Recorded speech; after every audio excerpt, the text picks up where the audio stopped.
All right. I will need somebody to verify some.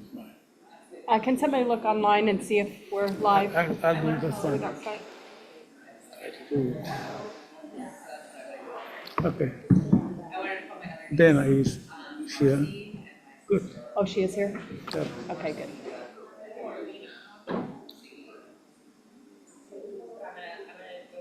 Okay, guys, we're starting. Woo. Okay. Can you go to the next one that has the agenda? Welcome to the April 13th, 2026 Board of Directors meeting for Academy Lafayette. I think it's 6 Mondays till the end of school. I think I heard. Monday. Wow. 6 Mondays until the end of school year. All right, if I can go ahead and get a, what is that? Okay. If I can go ahead and get a motion to approve the April 13th meeting agenda as put in your packet. Any motion? So moved. Gonna get a second? All right. All in favor? Opposed? All right. Motion carries. It's the easy one. We do have two. Okay, I hear me. It's live. We do have two people who signed up for stakeholder comments. So just a reminder, I know that in signing up, you did, you understand the instructions, and that just because of time and respecting everybody's time in here, there will not be interaction, but we will take it in. We will follow up on that. And there is a 3-minute time limit per stakeholder. So Laura, who is first? Who was first to sign up? All right.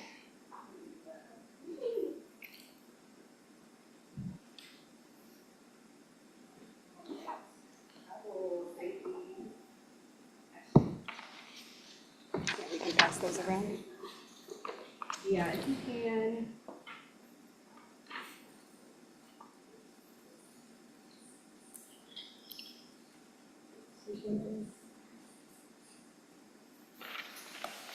Two pages per person? 2 pages. Okay.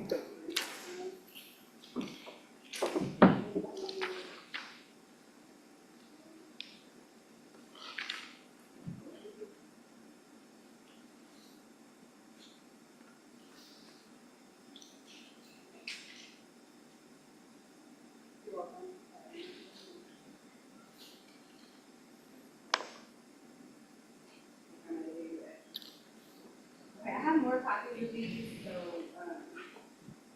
they can make their way around the room Okay. and let me know. And then we'll get them to the board members that are attending online.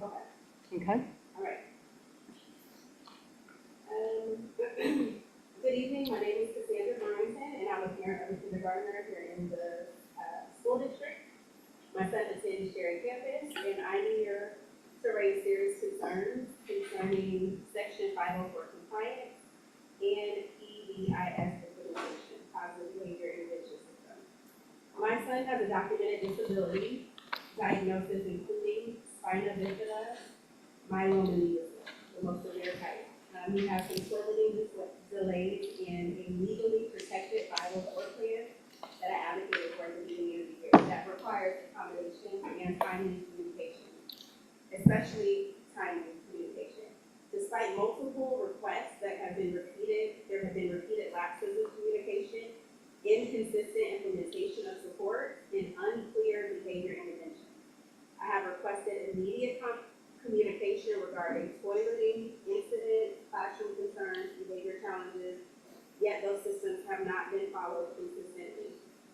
Just for context, I have bought watches, timers, note cards, post-it notes with pictures of myself, changes of underwear.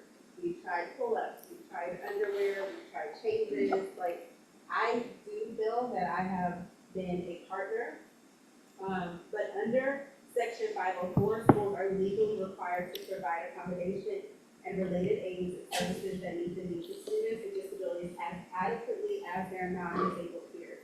My child's disability is not necessarily visible. If you did not see the AFO roots on his feet, you would not know that he has a spinal disorder or a spinal difference diagnosis.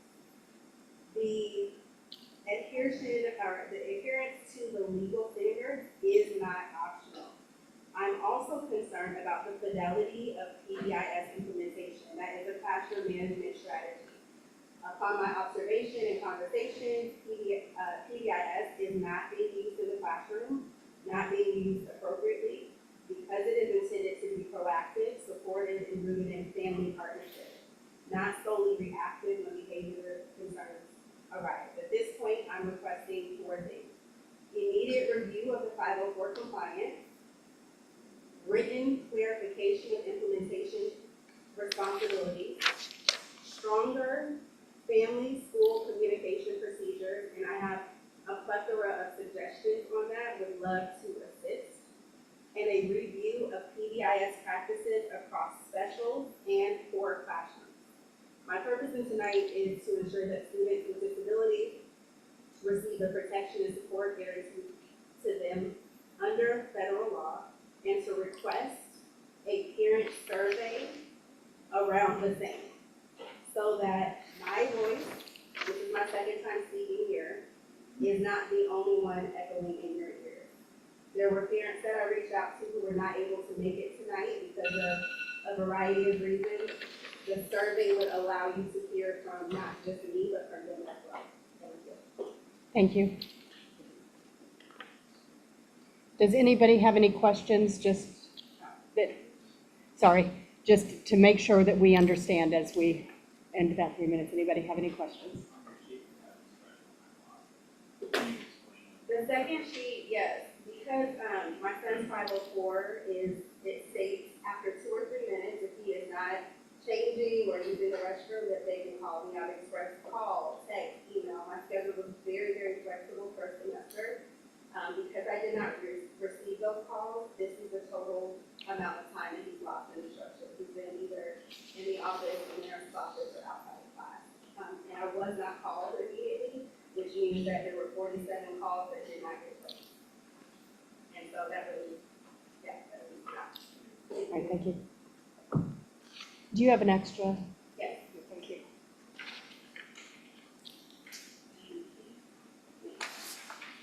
All right, thank you. Thank you.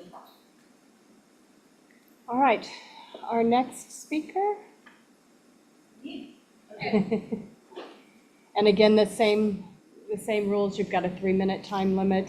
We won't engage, although we may ask if anybody we will ask if anybody has any clarifying questions, just so we have all of the information when we get this. Hi everybody, I'm Carissa Brown. I have a 5th grade daughter at Oak and a 7th grade son here in Farmer.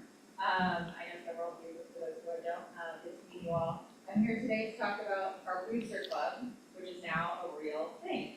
And so we wanted to make you aware as a board that the school now has a Booster Club, which is here to provide support to our athletic department and sports within the school. So we have some key activities that we're working on right now, 3 of them. The first one is that we're working on establishing a strong relationship with our athletic department, which everybody is aware has maybe been a little challenging this year. But we have had our liaison to the department meeting with both Mr. Chiba and other coaches. We're trying to just kind of find out the processes and how things work so that we can find a way to fit into that. We are developing a process to evaluate requests for funding. So this process would start with us asking if this request has gone to the athletic department first. Because we are not trying to supersede or take over the athletic department. We are here to support in a way that is supplementary to the department. And then also we're coming up with fundraising ideas because we just got official status about a month or so ago. We haven't had any opportunities to have any fundraising yet. But we are having a meeting this Wednesday to discuss maybe some end of year possibilities that we can do. And we do also have now a a button on the website. So if you go to make a payment, you can either sign up for Booster Club and pay your dues for your family, or you can make a donation at that time. And so that will remain out there. So again, I'd like to emphasize, we're not trying to take over the athletic department or do something that, like, instead of them. We're also not trying to get in the way of the PTO. Everything we're trying to do is just to supplement in support of athletics through the entire district, so K through 12. So yeah, my last plug, I guess, is to join us. So if you would like to, please go onto the website and sign up for your payment. It's just $25 for right now, because it is a limited year. Thank you. Awesome. Any questions? So what kind of project are you going to fund? What were you doing to spend it like that? So we've had all sorts of ideas. Things that we would love to have happen are consistent uniforms.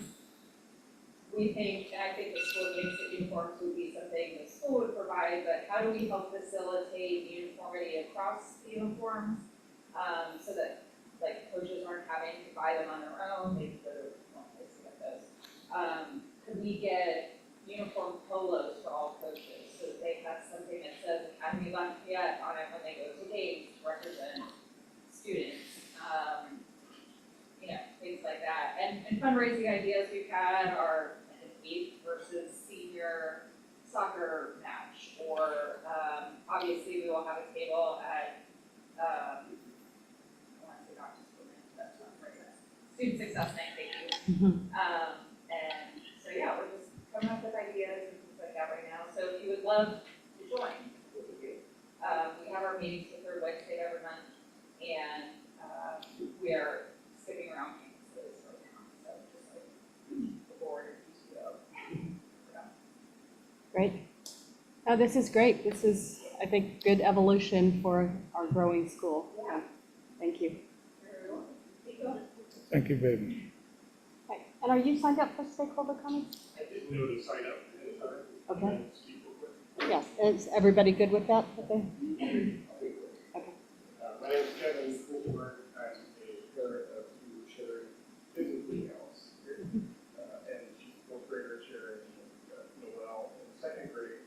I wanted to just speak a little bit about this issue for a minute. I'm second grader was in one of the classes that was impacted by losing a teacher. So I made a few comments that really doesn't help me talk to you. I just wanted to add on that. From a physical one to use of parents. This is an issue that a lot of people are talking about. And sometimes people don't say publicly the conversations that happen privately. And so whatever reason, I don't mind doing that. And so that's why I'm here. I just wanted to talk about that, from a parent perspective, obviously, usage is fundamental to the right kids and whether we can be successful. There's a lot of people concerned about what this means for the school. So looking backward, I don't want to dwell too much on what happened, but the communication aspect really took a lot. Learning on Friday, that we weren't going to have a talk teacher on Monday. And a lot of us who have known people and have some connections, we could have been making phone calls, sending emails, doing a lot of things to try to help the situation. And I think a lot of us do anything possible to help our students and our kids. So going forward, from a parent perspective, we really like to see much better, more regular communication and updates on what has happened, what we learned, what is taking place. We hear a lot of rumors. I don't know what rumors are true or not true. If in fact we had an attorney who didn't inform us until spring break, then my choice goes to Ryan Webb. We need to move forward. And I hope we're doing everything possible to talk to whoever can help us through this situation, even if it means switching forces, doing things that we may not have to do. Because it's really obviously probably not like this season going forward. So really briefly, I ran into a friend on Friday. She has a kindergarten and a young one, and they were accepted in the AL. And I need to briefly talk about what's going on. And she said, that I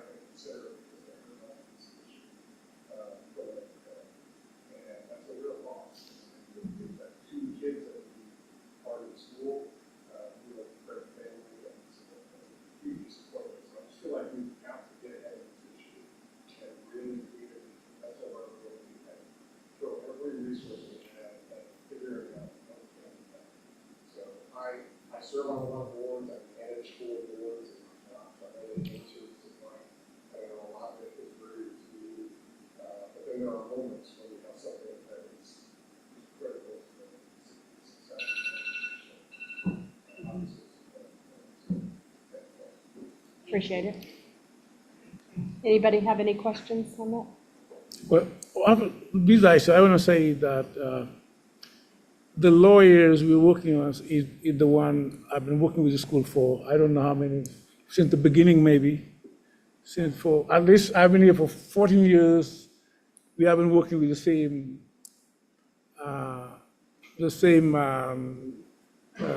cabinet. So probably even before. So this time has been extremely challenging because the first time we have this case. And then we heard it beginning to break, and then we informed the parents and the principals. Thank God we were able to find two good substitutes for those.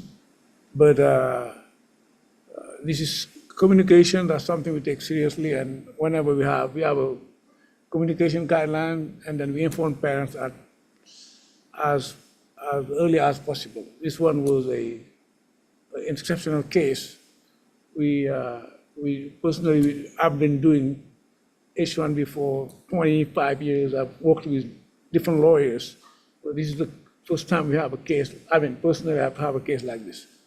Hopefully, we'll be changing. I want to thank the parents for calling and then supporting and trying to write letter of recommendation to. It's a nationwide issue because I'm Googling and I see some school here, same issue. So, but we will make sure that the communication will be on time, and then the parents know exactly what's going on. Thank you. All right. We will move on to the approval of the March 9th meeting minutes that were in your packet. So can I get a motion to approve those? So moved. All right. Any discussion? All in favor? Aye. Opposed? Motion carries. Stephen. Why did you go there? Hide there. I know, I Oh, messed up. okay, I was trying because we had people online. I'm like, oh, people can spread out, but yeah, then. All right, first item is the accounts payable. So a few items, just to highlight here, from the accounts payable data file that was shared. First one is A to Z for that full supply and service. We have a final payment there for the auditorium lighting and sound upgrade, so just under $2,000 there for March. But flexible educators is the next one, and you've seen this one frequently here this year. But we've had some cost savings where we have filled some positions. And so we paid $20,000 for substitutes during March. Next one down is manual tech. So ACPS just gave them just under $40,000 for second semester. And so one thing to note here is we are going to end up over budget on this category. We had anticipated on this study $52,000, almost $53,000. However, with the fall semester and the spring semester, we're going to be over by about $24,000. So it's a bad estimate on what we expected participation really comparing last year's budget. So we'll be prepared for the upcoming night and ensure better hold on. Next one is Panorama Education. So this is the annual subscription for the survey platform that we use. Budget $14,000. Next one is the school AI. It's the AI software that the school uses. Delete it. Quick question on flexible educators. Is that, you kind of said, hey, we don't have some positions, so we had to use those. Is that seen, I know the school has some baked-in subs. Is this a more cost-economic way to approach that? Because you can kind of scale them in as you see it, or do you guys finance committee looked at kind of how give and take of having them on staff, subs on staff versus the external third party. Well, one thing that we're trying to change is a different, internal app. And it works with our school. And so hopefully that can increase the amount of, staff we're using from our internal pool, rather than outsourcing something that is more costly than outsourcing. They can show very well. I'm happy to speak to the staff in spite of that. I can tell you that for the past 2 weeks, I've set up 8 interviews for people who apply for subs and 1 person to show up and it's a virtual. So it's a laborious process, people apply, but then we get them to go all the way through where we get them hired, they have to actually do the background checks and show up to sub. It's not easy, and oftentimes it turns out to be what's most cost effective with how much time you end up spending on selling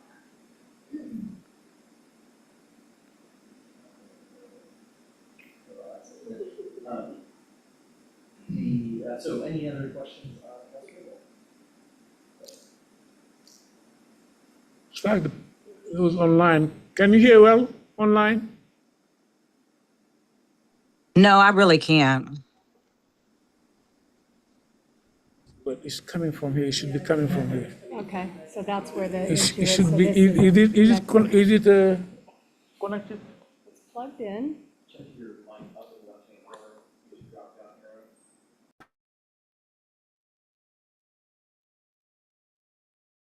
Go on.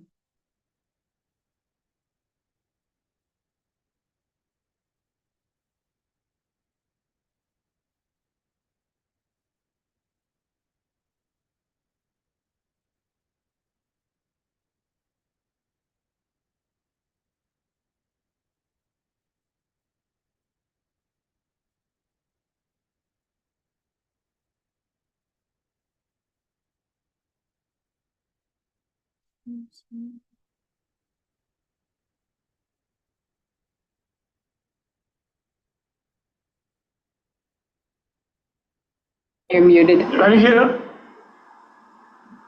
Yes, I can. Okay, this works now. Thank you. All right. Sorry.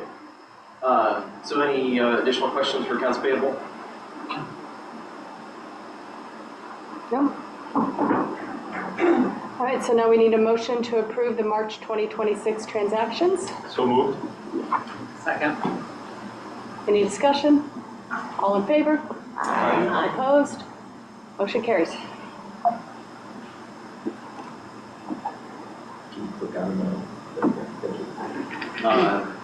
So next is financial statements, very high level.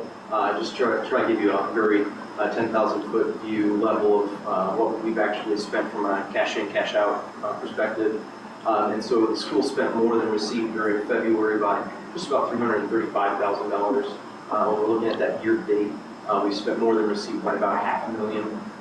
One big thing that we're missing here, and that's in March, we finally got our Go Bond reimbursement, and so that was 1.8 million. So we'll see a swing back to where we received more than we spent in March. Next are the executive summary notes from EdOps. EdOps are our accountants who put together the financial statements. And so what they noted here is that the school's projecting to operate a deficit for the school year. And if you remember the budget, when we put it together, we were expecting a deficit around 2.8 million. We got that down to 183,000. We did remove the classroom furniture refresh that we were wanting to do. We put a pause on that. And so right now we're looking at a deficit of 183,000, so about $200,000 deficit there. That is an improvement over the last forecast that they put together for us when they were looking at the January set financials. And so what they note here is the biggest change is the increase in the state revenue projection, and that's based on stronger enrollment than what we had budgeted. So enrollment's better and attendance is better. So it was just updated with this projection. And so the second point there is just letting you know where we think we're going to end up at the end of the school year. And so we'll have about $9 million in the reserve fund, and we'll be at about 32% fund balance is what we're expecting. And then just a budgetary note that they had, and that's their recommendation for the amount we should plan for on the per watt amount. So right now we're being paid $14,450. They're based on KCPS's information, based on the local property tax information that we have. They're expecting that should increase to $15,100. So about a $700 increase there. So that $550 increase. And it's a net amount. That's We're correct. expecting to have to pay back KCPS like we did this year, a lot amount of funds to correct throughout the year. That's right. So just like we had a prior year correction this year, we are also expecting that we'll have a prior year correction next year. That's just the way that the formula is currently running. And so we're expecting a $600 per watt PYC next year as well. And so that 15,100 is net of that. Right, so it's 15,700, and that's 600. That's correct. Yep. And those are the financial statements. Middle column is the forecast. Also in the finance meeting, we talked about enrollment briefly. We touched on that we had budgeted in attendance at 92%. We're actually right around 94% attendance, so it's looking stronger than what we had budgeted, which is also adding to that increase in our forecast for the year. Can I ask a question? When I look at kind of town point, and so for budgeting for next year, are you going to account for that $600 loss per student? Yes, and so that's the 15,100 is net of that loss. Yep. Good question. Right. We're going to skip the bottom one, but the top one there is the oak windows and HVAC. We received a bid from IFF, who IFF has been helping us since we don't have the director of operations currently. So they stepped in with some technical assistance monies from the Hull Foundation. And so they've been operating kind of like an owner's representative, but as technical assistants essentially. But we've reached the end of that technical assistance. And so they, last month we shared with the board that they had submitted a proposal. And so we talked about that in the finance committee. And so their cost is not to exceed $50,000 is what that. So essentially that's a project management assistant. That's a big project, $500,000, and we just need somebody to help us manage it and make sure that we make the right technical choices and we don't go over budget. And this cover also the gymnasium project. No, it does not cover the gymnasium project. It's only the oak project. Just the old project. Okay. So the other thing to note on this particular part, normally for contract that large, we go out to bids, but because we have a history with that company, we said it was acceptable to just give them this no bid contract. And so their work will be limited to the oak windows and the HVAC, or to other projects that come along that are still within that 50,000? No, just the oak windows and HVAC. Sean will help me also for the different other projects. Yeah, they've been technically assisting on the gymnasium project as well, but we have not been given a bid for that project. All right, can I get a, oh, sorry. You said, what did you say the total budget was, what percentage of the? So the total project is $3.7 million. It's like 1.5. And this is something we can't use the bond funds for? That's correct. We cannot use the bond funds because we didn't go out to bid for this particular owner's representative. Yeah, it's what we did 2 years ago when we built this 6 classrooms at Cherry. We hired a project manager. I think we paid around $80,000 for, it was also a $3 million project, I think. And so if we had the facilities manager position back, that position would have been overseeing this, plus other work. So I guess my concern is what would have been the cost to backfill the position versus a contract not to exceed $50,000 for just 2 items of a larger potential project? It seems a little skewed that we're gonna be spending more money for technical assistance or project management versus backfilling the position with an individual who can actually help us long-term. I think even if we had that employee, we would have still needed, it's a different skill set, isn't it, like a technical skill set, I don't know Well, that that's what I was asking about. If it was the facilities manager, they would have been They fulfilled. would have been doing this and probably getting some assistance from an attorney or some kind of outside help that we may have incurred some additional expenses for, yes.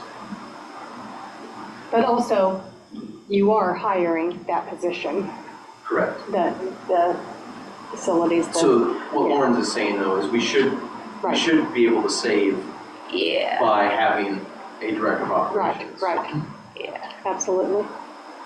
Okay. We don't know when we're gonna get the person. Sometimes it takes longer than we expected. Our No, I get that. HR took 1 year. That's why we saw that hiring, we were lucky that for the first part, it was paid by Hall Foundation, Kaufman, sorry. It's all. It's Hall? Okay, by Hall Foundation. So, Yeah, that's great. But now this contract will be coming from AL's Yeah. budget. In addition to potentially filling the position, it seems like a lot for 2 projects. And we're not expecting it to be 50, but we wanted to. What's it not to up exceed, so they can go up to? Right. I don't know, 1.5% project fee to manage a project does not seem very high to me.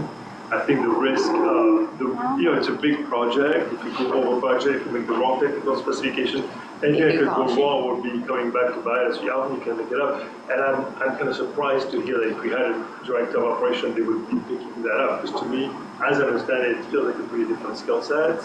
That's somebody we need, and we need a consultant to really manage a pretty complex project, it seems to me. well, you're right, because on the bond money, in the bond money, we were making a project management. And we were supposed to pay, there's a certain level, at the next level, we were supposed to pay how much, 100,000 something? Yes, 100,000. We were supposed to pay 100,000. But we had a director of operations that could have worked with this and helped. And even with that, there were some challenges, some delays and certain things. But normally, most of the people who have the bond money baked in project management, to manage somebody to manage the things. We were trying to save ourselves money, did not hire one. Now, once we didn't have a project a director of operation for the last 2 months, we would not be able, without them, we wouldn't be able to do anything. So I think that it's money well spent, knowing that they are still helping us with other projects without paying. They think that wouldn't work. Is there any information you want to see before we vote to do this? I'm assuming you all presented last month. It sounds like you all went over this last month. We circulated the contract last month. Yeah, I don't think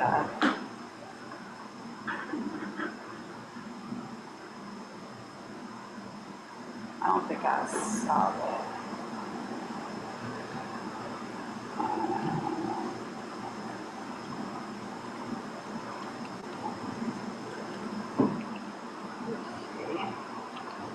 I don't know if there's any additional information that you all will be able to give me here and now for it.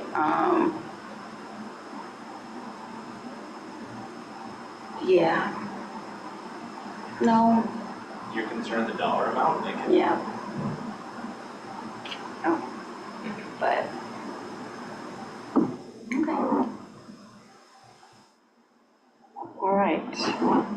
Can I get a, I do agree that under 1.5% for this is pretty good for.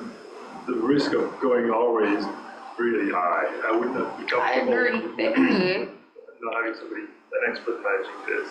I struggle, I think timing wise, That's possible. like hiring somebody, this project starts 2 months. Yeah, you gotta move forward on it now, not saying that, and not saying to hold up the contract while we wait to backfill a position, that's not gonna be a good idea. But to enter into a not to exceed contract for $50,000 while at the same time working to backfill is what's, But I would assume like if we hire somebody and they're taking some of that load, we that's can scale my down hope, by that's my requests hope. from them. That will be the hope. I guess my preference would be to reduce the not to exceed amount and then do an amendment later if we don't backfill. But once you have that on the table, I do enough of these projects to know you're probably going to go up to that not to exceed amount. $49,999.99. So that would be what I would say, what my experience has shown me, but okay. Is there an amount that you would feel more comfortable with? Off the top of my head, without looking at something, I wouldn't be able to say what that exact dollar figure is. I also don't know what we're trying to fill the position for. I don't know any of that information. So it's for me to throw out a dollar figure. I think I remember what the last position was hired at for the director of operations. And with that figure in mind, if that position were to be filled sometime soon, I would be looking at this around the $35,000 amount for at least an initial, and then come back if necessary and add. I don't remember, how did we reach the 50? It's in Is their that what they contract. posed? That's what they- Okay, I'm assuming that's what they okay, would- was there. We had enough to get the finance director to manage this. I mean, if we have a $50,000 budget, I think the staff should be able to understand that if we have somebody, they'll increase it. I don't know that rise to the level. Because we could I need just, to micromanage this.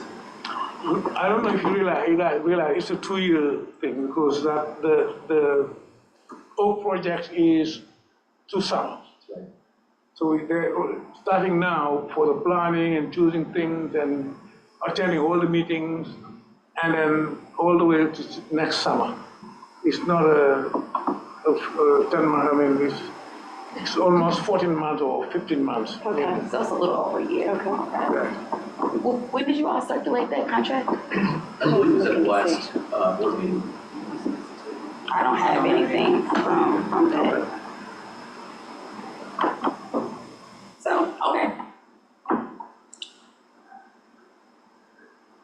Do we have to vote it today? Or, We don't have to vote today, but I mean, but we're Do just we have getting to up If against you're the trying time. to, yes, if you're Time trying to crunch. go. and we have an important meeting to go to choose and make she has been facilitating it to choose the material, windows and what we need to do.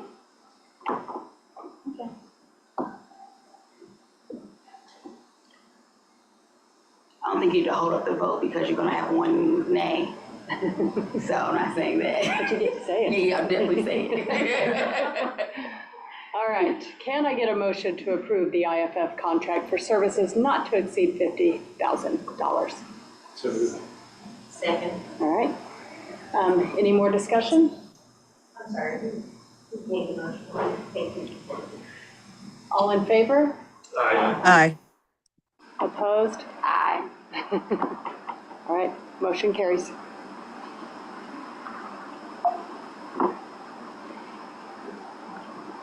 Another item here, and that's for the biennial renewal of the Country Club Bank line of credit. We have a line of credit that's open, we don't have a balance on it, so it's like a credit card to an extent where we could spend $360,000. We haven't done that in several years, but we keep renewing it to have a backup source of funds. We did go to Country Club Bank and ask them to raise that to 1 month worth of payroll. And so in March of 2014, when we first got our Country Club Bank line of credit, we had payroll of $380,000. Now in March of 2026, we're at $1,016,000. So we did ask Country Club Bank if they would raise that to $1 million, just as a backup way to, have a backstop. And so they haven't come back to us to approve that, but we still want to ask that the board would vote for up to $1 million line of credit, just to have, like I said, just to have a backstop of 1 month of payroll. And just to clarify this, because there's nothing. There's, you have monthly bank fees, which there will be bank fees associated with your line of credit. But right now, we don't have any interest that we have on this because we have no balance on it. Okay, that's what's nice. And there's no origination fee for increasing it up to $1 million? I'm not aware of that, but if there is, I will inform you. Okay, yeah, I would want to know that. And then would it be under the same terms as previous? Yes. Nothing else Nothing changes? else changed. Okay.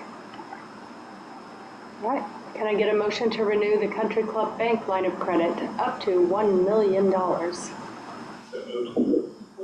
That's That's great. Olivia? All right, any more discussion? All in favor? Aye. Aye. All right, motion carries. Before we go to this, I don't see that circulated here. I don't know if it was in Finance Committee meeting, but I don't think it has come to the board. I don't, Which one? We'll get that to you. yeah.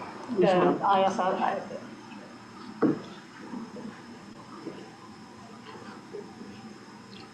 So, Parents Academy, we had the Climate and Culture Committee, we had a meeting and trying to see how to reconnect and do another one. The Parent Academy and Mr. Mulai is in charge of organizing it. But what we are planning is working in May and look at what needs to be done for next year, what will be the priorities, and how do we make sure that our school plan also mirror what we want to do with climate and culture and building belonging. So again, for May, we want to have a meeting and then try to see what will be our priorities for the planning for the following year, the priority of the committee. And Mr. Bank, don't forget, we are having a parent series next month as well. Yeah, that's what I put it. The Parent Academy here is for next month. Yeah, it'll be next month. Next month on the 6th, and I do believe we decided on a it's going to be over immersion. So really excited to kind of get that back out there again. And so, as Mr. Bang indicated, we did meet on things that we need to try to work on and engage in next year. So more to come on, we'll have definite information because we meet again April the 21st. So we'll meet again just to finalize the parent series on immersion. And then we will move to working on things for the following year.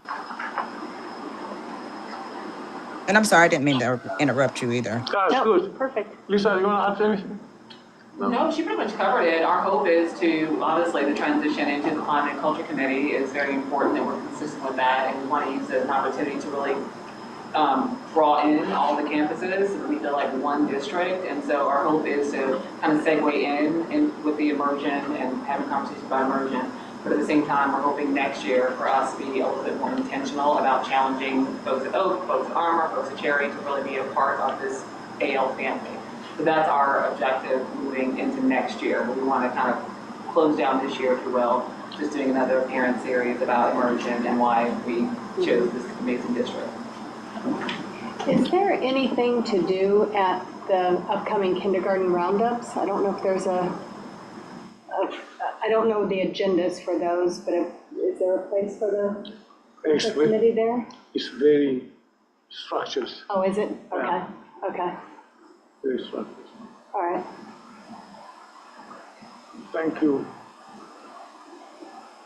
Development Committee. All right, it's me. Musketeer March, I actually have an update from that number, although it changed dramatically. We had a wonderful, wonderful, wonderful year this year for Musketeer March. Thank you to Holly, thank you to all the building teams, and to our booster counterparts. Different than the Booster Club that is forming for AL, this is our vendor that we utilize, whose name is Booster. We netted 108,000 this year, which is the highest we've ever had for Musketeer March, and blew our net goal of 85,000, just like completely out of the water. So thank you to everybody for your contributions and support. I will have final numbers next month on our total gross. I can try to set that right. Yeah, our total gross, which will include our percentage that we pay to Booster. As a reminder, for Booster, we pay a percentage, I believe 29%. Does that sound low? I'll have that for us next month. But we pay Booster a percentage to run this. We, have decided year over year that is a worthwhile investment because, it makes such a tremendous amount in a little amount of time. So I will have that for us, but congratulations to everybody. Here's some cute pictures up here. Both elementary schools had multiple students earn rewards and were able to pie administrators and the booster team in the face. And when I say pie, it was a whipped cream pie, and the kids were, if you saw it on Facebook, it was like this sweet little pie. They were very cautious with the admin team, minus Holly, she got smothered. Willingly? Yeah, willingly, very willingly. They all did it out of their own accord because they're wonderful sports. The kids loved it. Here at Armour, we did the color run, you'll see below. If you follow the high school journalism page, they reshared a number of fun videos.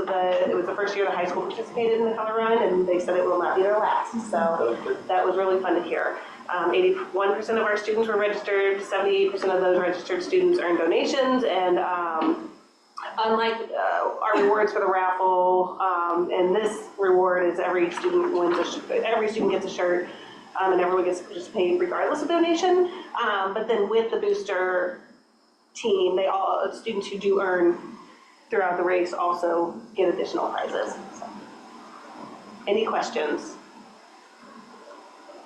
Okay, Evening in Paris is our next and last large event of the year. It is coming up on May 2nd. Gross, just a reminder here, the gross budget is $132,600. Funded need this year is going to be nursing office upgrades across all three of the campuses, really focusing on a need for vision equipment. So our vision equipment is outdated or non-existent at some of the campuses so that they can do spot vision testing for students. Those run about $8,500 each, so we are hoping to fund those, get some secure cabinets for them, and then even some things that are nice to have, like blankets that fit the actual cots and not, bedding. So a good list there and a worthwhile cause, I believe. And then just a reminder, tickets are on sale through April 17th. Everybody in this room is invited to come, but if you have any questions about it, let me know. Power and Light is going to light up all of their buildings around there for us. So 1 light, 2 light, 3 light. Marriott is going to be lit up. Yeah, so it's going to be fun. And there's a lot of really fun acts that we have coming. So I don't know, I'm looking forward to it. The committee has knocked it out of the park this year. And then a few little development updates. We were in the news a couple of weeks ago for the visa delays. We are going to send out some communication this week, I believe, at request of some of the parent-teacher, parent-principal coffees. Ms. Gard did an op-ed that we submitted to the Kansas City Star today as well, talking about her and her family's connection to AL and what it means to have the school be where it is today and how important teachers in our community are in making that happen. And then the development updates, just wanted to make sure everybody in this room knew we had a little bit of an org change. District Communications is now falling up under Development Department. I only bring that up here, it's relatively irrelevant from a governance structure, but I had heard that the principal didn't know, so I wanted to make sure that that was just a org change that everybody. So that's Alex. It's Alex, yep. And then, but her job stays the same, your relationship with her stays the same. And then we are reviewing communication software vendors ahead of next school year, so I'm working with IT, Roger and Amy on that, as well as Alex. So hopefully more to come on that software review in the next couple of meetings. Thank you. Yeah, just to know that, yeah, that's the official change, because the way it worked before, Ali is the coordinator, reporting direct to me doesn't work. So in the past, the communication has changed. It has been admission and communication, and then when Sarah was here, it became development and communication. So put it back to the communication development, so that it is clear who's in charge of that. Especially that you are, Ali is in charge, was in charge of external communication. And internal communication depended on me because Alex was reporting to me directly. It does make sense, so we put them together. Yeah, because that's what we used to do in the past. Admissions and hours, this is the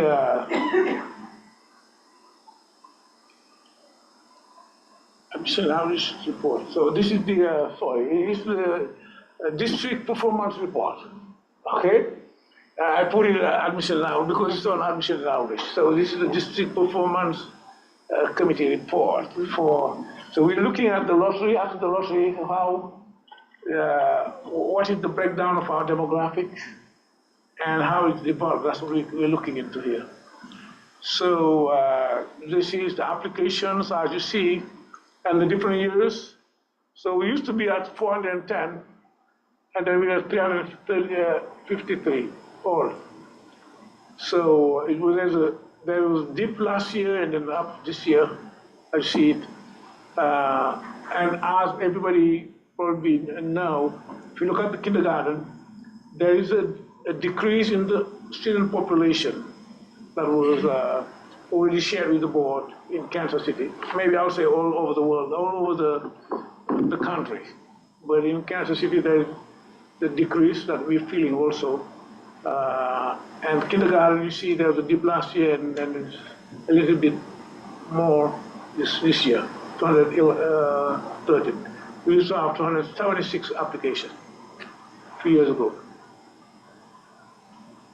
If you have a question, please stop and stop me. Yeah. Top square is then basically kindergarten, 7th, and high school. Which one? Is top all applicants. Oh, yes. Everything. But I mean mostly Kindergarten first and high school. kindergarten first and ninth grade. And ninth grade, yes, mainly. And which percentage of kindergartners do we historically have accepting? Like how many, with 230 applicants, where do we think we're 70%. 70%? Yeah. Around 72, but no, not counting the, how do you say, Preschool? the preschool kids coming. So where do we think we're gonna end up? 100, it will be 180. Probably. 180? Yeah. By school start. Is that 70% just to get to us where our enrollment is, or is that number of people that go from applications to actually enrolling, or? Enrolling. So because we have other applications arriving as we move forward. So it used to be tighter than that, I would say, but I see 70%, 80%, 70%. So we could take more. Yes.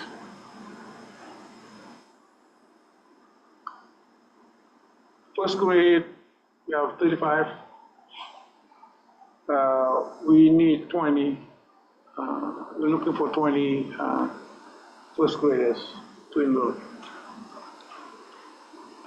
And ninth grade, we're at 43. Of course, if you look at it, it looks like the same because you had 4 over there, it's 39 and 39, the same number that we have.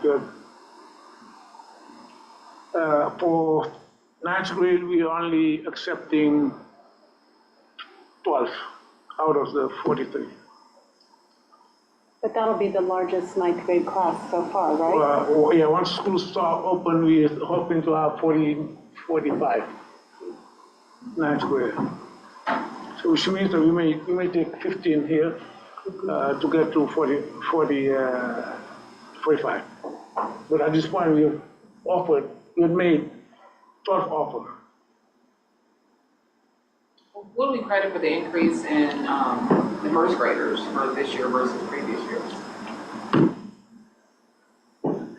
That's a good question. I don't have the answer.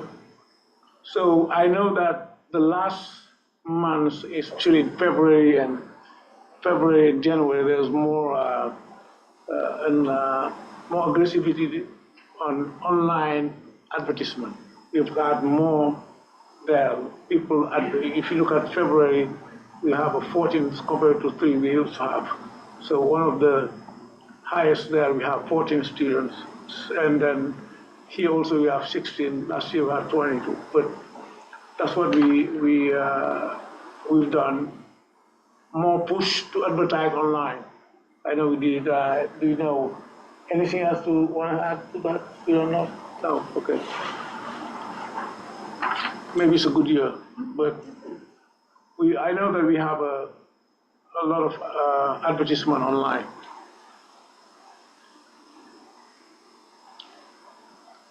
So this breakdown.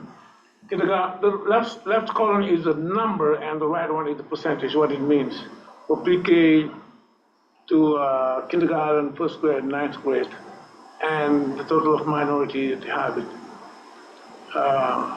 For preschool, we have 88% minority, and kindergarten, 46, first grade, 63, and no, 69, and ninth grade is 63. One thing we need to just share also is our high school is the most diverse of our different 4 schools.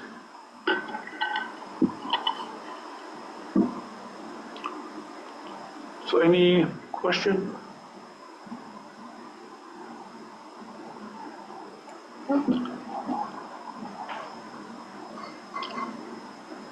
Is the siblings? So that one was every application is the sibling application breakdown and percentage.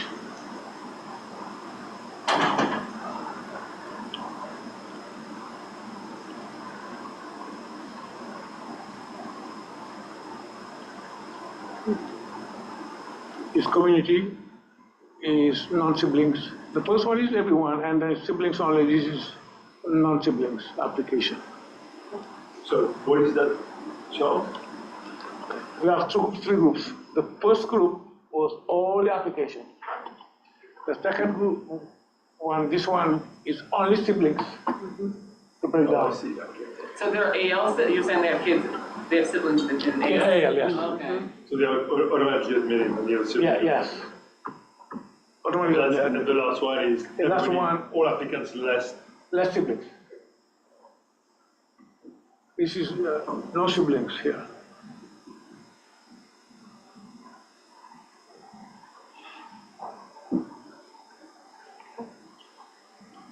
So, any question about this? So this is the evolution of the population from 2024, 25 to 2026, 27. So this is, the yellow one was 2 years ago, 3 years ago, and then the blue one is this year. So what we can see is, so mass ratio increased a lot and stayed there. And also we have seen some increase in Hispanic populations, still at 6%. It used to be 4 or 3% before. And NI's people will refuse to give the. Well, NI's people will refuse to give. yeah, yes, and I is non-identified. People who don't give. We still have a very low percentage of Asian. I don't know what is the percentage in the city of Asian, and I know they mainly live in Overland Park, I think there's a big population there. So I don't know what we have here. But we have an increase in Hispanic population in the city. We haven't seen a lot here. I know Cherry has more Hispanic students than. Are we doing a lot of outreach specifically to the Latino population? Yes, but not as we should be doing probably. Well, especially because, if I remember well, the attrition rate among Latinos is lower than any other. Yes, have been lower and the attendance too high. And the attendance too high. This year we have had some challenges because of situation.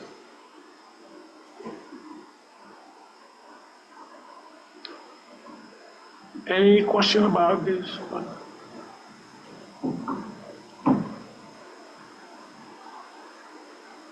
Okay, superintendent reports. So that's me. We start already with the recognition for Cherry Building. First grade team, Andre Foncha, Madame Begay, Sarah Logan, Yvette Nyafuna, and Audrey France, for organizing a fantastic winter thematic unit, which culminated with a ski snowboarding trip to Snow Creek in Weston. Kids said it was their best field trip ever. Yeah, I heard it was a lot of fun. A lot of fun. I'm sure next year everybody wants to go. Yeah, you're starting a tradition. And just put it in fourth grade and then say, because fifth grade go to Wildwood anyway. I heard the getting parent chaperones was pretty easy for this one. Too easy. Okay. So Oak staff has been recognized. Thank you for all the Oak staff for your efforts, patience, and support in making the Musketeer March fundraising campaign a great success. We're grateful for all that you do to support our school community. It was good fun. Sixth grade team for ARMA. ARMA recognizes the entire sixth grade team for their hard work and commitment to their students, holding hands on learning and service activities, partnering with our communities, Steamboat Arabia, Science Center, Blue Hills Park, where students planted 50 trees, and upcoming collaboration with Rock Hills College. So, for the leadership recognition, I want to recognize Mr. Jara here, who every year, and then Heather also, and Mulai, especially Mr. Jara, who organized the Rock Hills Science Night. Always this year we have more than 600, I think. Wow. It was a lot of great success, and have been doing it with one of our parents, our Cherry parents, Madam Dr. Z, I think. And this has been a fantastic event. Thank you, Mr. Jada. Thank you. Academic progress program. So the college is ending and already on the 4th, 7th. And then now we're starting with NW testing, and then after NW testing, we'll do the mock testing. So as you know, we're trying to change, we'll talk about later, changing the testing software or testing program for next year. And this on the 28th, we'll do the school improvement day, but it's going to be reviewing curriculum and talking about some training for next year. So we have three type of tests: NWA, the mock test, but also we do the French test, avant test for 4th grade, 6th grade, I think, and 9th grade. So, and now we do it also for high school because it will help the high school to validate their seal of biliteracy. So we will help them to do that. So the parents' coffee went well also on April 6th for community. And then Kindergarten Roundup is coming back because we discontinued it a few years ago, but we think that bringing it back will help understand the group before we we place them and then support them better before they get to our school. So it takes time to do it, and a lot of people to do the kindergarten roundup. They help us work with parents and then see how to support this kindergarten once they enroll. So what exactly is the kindergarten roundup? It's the whole type of activities of testing, psychomotor, and also see how they really. Upcoming what, or the current year one? Upcoming. Okay. Those who are coming before we place them. Okay. So a whole lot of testing that we can do. Heather, can you talk about it, please? Or did you go? Are you sleeping or what? Anyway, maybe she's. So it's something we, that the special ed department coordinate to just make sure that we know where. It's like a readiness test? A readiness test. Make sure that we know who they are, what they do, and what they can do, and what challenges they have. The outcome be that some kids might not be ready for kindergarten? We can't decide that. That's why we need to accept them. If they're not ready, we have them be ready. We cannot tell kids you're not ready. That's one of the reasons why we discontinued it. Because, it was a few years ago, we need to be ready that whatever the challenge the kindergarten kids has, we admit them and support them.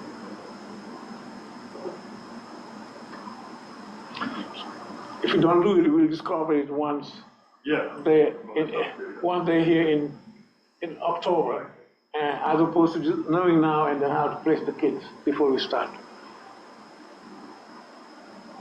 So we just talk about the advantage, and the map also it will be administered in May. So one thing also our IT department worked on, and then the communication department both, is the compliance to the deadline. There's a Title II that everybody needs to be compliant with to make sure that our website accommodate people with disability. So making sure it's to be done before, April 1st, so we're done. Last but not least, about E-Way technology funding is posted, and then company can apply. It will help us to get some technology material in a cheaper price. H1B so I've been updated. So what is RFP? What is what? RFP request for. Request for evidence. Oh, yes. The taking request for evidence has been submitted, and we have now since in progress. Request for evidence is from generally, when you file, sometimes the immigration decide that we need more evidence, proof about this case, and we have to send whatever they ask for. It may be our number of H1B or something else that we need to provide for them to move forward. So we have two teachers that have been. I think one was a request for evidence, and then the other one, the last one was the one with the pause that have a request for evidence. So one was an RFP to determine if we were H1B dependent, if we were able to determine we had it, and that has been submitted. The second was a request for evidence, essentially based on the dependents from that country that tend to overstay visas. So we are working to prove why it's critical for us to have this teacher remain here. Many of you may have heard that we did a request for letters from parents and a lot of them. So that's been part of that. So that's the one that's still in progress. So it's something that is challenging for the two teachers. We have another 10 to 14 teachers this year to renew. Hopefully, by then this issue would be resolved. We may not be having another problem, and by then, whether or not we are H1B dependent, the other one is resolved. But the other issue we may be having is the country of origin issue. So after we submit that, what's the timeline after that, or is it just kind of? I don't think they have a timeline, unfortunately, since the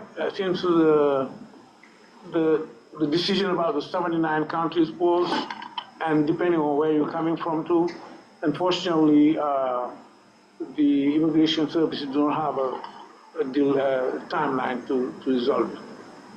Typically, it's 30 days, but because both of these are from 75 countries, USCIS won't What's the 75 countries? The Trump administration put out a list of 75 countries that they were not on the visa applicants, and that came out several months ago. Yeah, it was in January they sent 79. June last year they published 13 countries. December they published another 15 countries. And then in January, last January, they published 75 countries in the polls. And the two teachers are still in the country right now? Yes. So they just, They're not, they just come to teach, they come to work. yes. And can't be paid, I'm guessing? No. Yeah. So the teacher contract have been completed in May, and administration will be complete by May 1st. So we are thinking of changing to utilize Paylocity as a new HR program to replace Bamboo HR. So we'll see. And we just hired a transportation manager, and we started today. So just if you remember, the transportation manager has been part of our transportation budget from the beginning. 3 years ago, we weren't able to hire one, but now it'll be helpful, because if you don't have a director of operation, then it becomes extremely challenging for the transportation part. So for the bond, the Cherry Auditorium have been done, system installed is done. Oak HVAC, we have been meeting, and then we are still in the planning phase, and decision will be made. We had a meeting to see how to choose the type of windows, and also how the design will be, whether or not it's going to be behind the ceiling or soffit on the wall, cased on the wall. So one is going to be in the middle of the classroom from outside. So we have had a good meeting to see how to decide it, and then our team will make the final decision to communicate with the contractor to move forward. The idea again is do 50% this summer and the next one the following summer. Finally finish it. The contractor hasn't been selected yet, is it? Yeah, it was already selected. Oh, they've been selected, okay. So that's what IFA is working on. Working with them, yeah. So I think we wrote about it. It was in May or March or something like that. For Centric, yeah. February, we had I think it was February, we had a vote on that one. Gymnasium at Armour building is still on hold, pending decision regarding the Westport building. So we'll see, hopefully by the end of this month, we should be able to make a decision. The Senate Education Committee is meeting tomorrow to vote whether or not it's going to pass the bill to the floor of the Senate. So if they do it now, we'll have, when the Senate will have 1.5 months, hopefully they'll have enough time to vote on that bill and move forward. Because May is always very, very busy. Hopefully this time would be the right one. Any other questions? Well, just on the gymnasium at Armour, we had authorized some preliminary funding to do studies with the architect. Did we spend any of that money? No, not yet. Not yet. Okay. How are we feeling now about Westport? 50-50. So we're further along. We don't know, because as you know, Pam always said the district is a district, and I don't want her to be right, but I'm at 50-50. We had a meeting with them, it was what, last week? Yeah. Last Wednesday. And Michelle and I met with the board chair and the deputy superintendent to talk about how to collaborate and how to come up with a good corporate partnership that involve, of course, the Westport building. So they were normally supposed to make a decision last Wednesday. We haven't heard anything about them. So we don't know. We're waiting. I know that I missed But they mentioned a vote May 22nd, the possibility. possibility. But I told them that we wanted to vote the same day Yes. because we need to move forward. We need to make a decision and move forward. But I don't know if they made a decision or not. That last week's meeting was mainly, the closed session also. They needed to decide on the closed session because that's why we don't know. But on the 22nd, it will be also a closed session, but mainly a regular board meeting. Maybe we'll have people to go and comment and talk about it. The decision that we made, not for next school year. 27, 28. I mean, are there any things that we can do? I mean, at this point, is there any, I still feel like the power of public opinion matters. Like, at this point, would it benefit us to,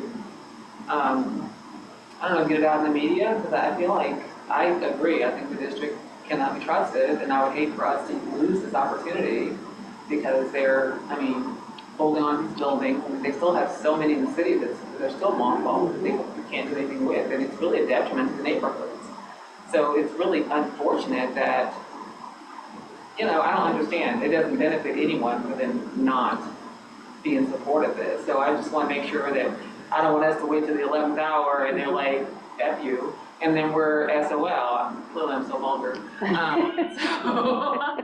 So I just want to make sure we're doing everything leading up to that day to motivate them. And I feel like sometimes that does happen in the court of public opinion, especially after this bond, and we all rallied together, and they clearly got a lot of money off of us supporting them and the entire city supporting them. And so for them to allow this building, no matter what, is going to transform into something else because everything they put in that space has not worked out for them, or whoever owns the building. Right. And the fact that they don't own the building, they're just, really just being messy.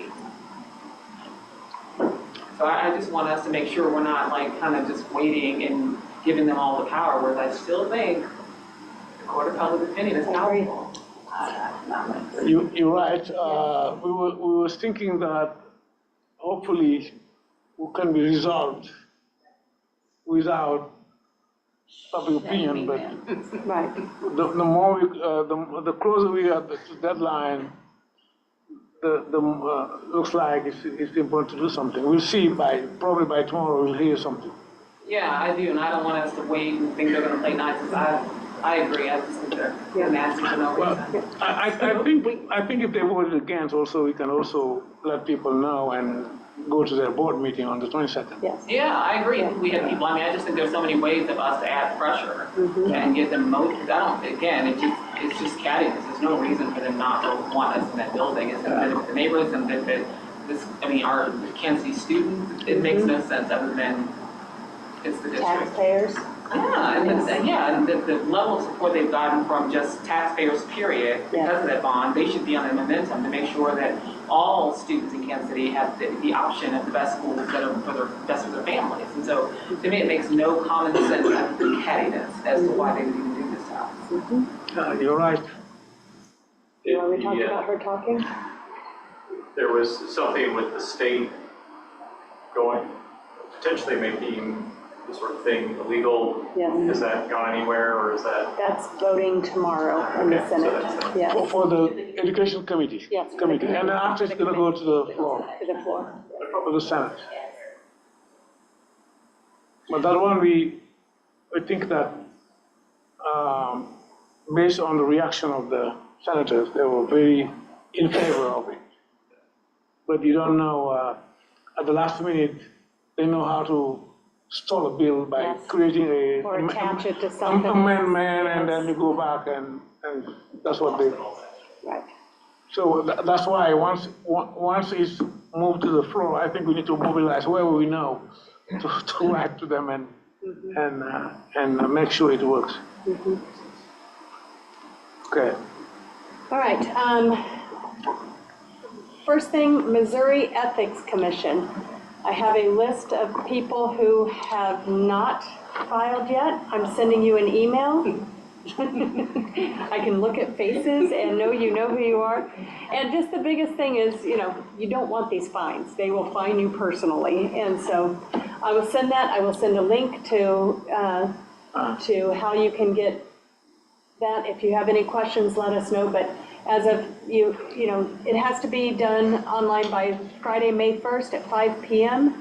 The fees start at $10 per day. After 30 days, it goes up to $100. They can assess you a total of $6,000 personally.